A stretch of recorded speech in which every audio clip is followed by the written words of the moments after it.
Hello and welcome to part 24.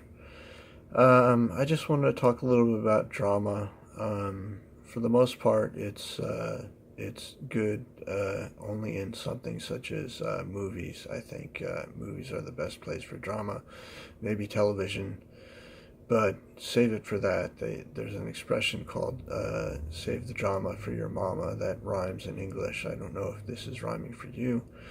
But I think save it for the movies is a better approach to drama ordinarily. Although there are some cases when something dramatic happens and something in return needs to happen dramatically. Um, and maybe something positive, entirely positive drama that is free of negativity and without harm to anyone. And I'm speaking of possibly this military attack that may or may not happen on the Syrian war machine. And I'll specify on the war machine because I do believe the loss of life to be very tragic regarding whoever it may be. So just wanted to bring that to your attention. And I still feel that that is the best course of action. Get rid of those chemical weapons by means of blowing them up or what have you. But make sure they're forewarned that that's going to happen, that that area is cleared. You can't give them too much time, but too little time would be unfair. Perhaps the warning has been given, and they need to evacuate all military, well, the war machine, meaning all war vehicles, etc. And NATO will have to take responsibility for what will happen next in Syria if it should happen. Al Qaeda and ISIL possibly cropping up again. We'll have to be vigilant, and the opposition may be there for us too. If we can identify exactly and precisely who they are, I think they can definitely be trusted. I totally believe this.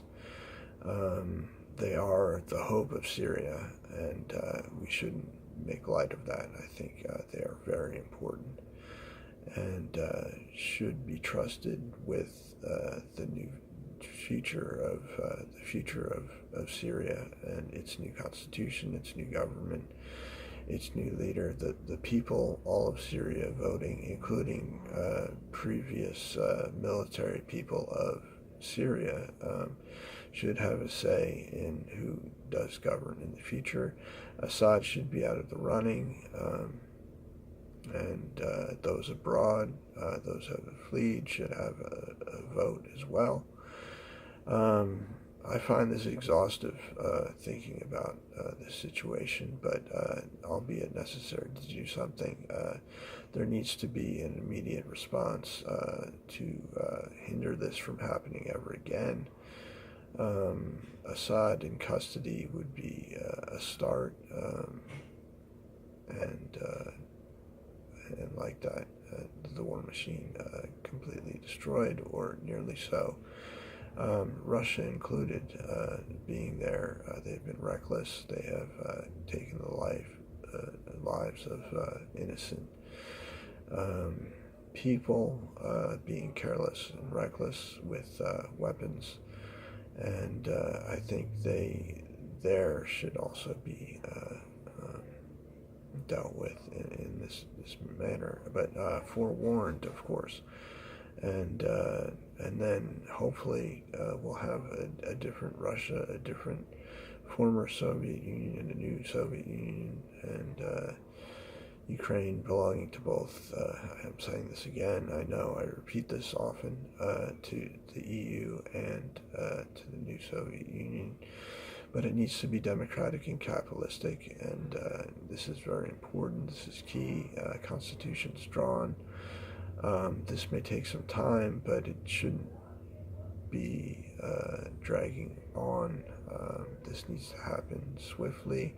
An interim government may be necessary, but they may need great help, and I'd call on others to be ready to aid them in this endeavor if they do find a way to do this.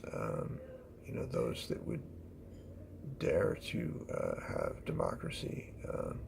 We call this the home of the brave, and the United States, and it is a brave thing to do. But the transition can be a little rocky. There can be stumbling blocks and people not understanding exactly what it is.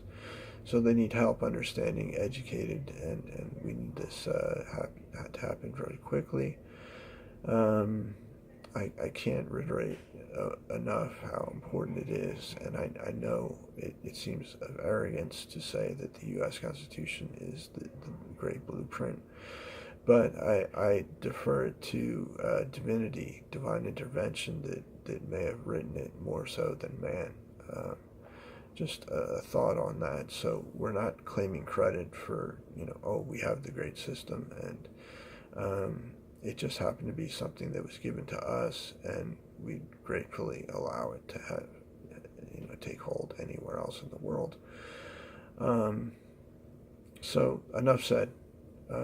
Have a great day, and I hope they do evacuate, and the war machine, especially those chemical weapons, get destroyed. So thank you, and goodbye.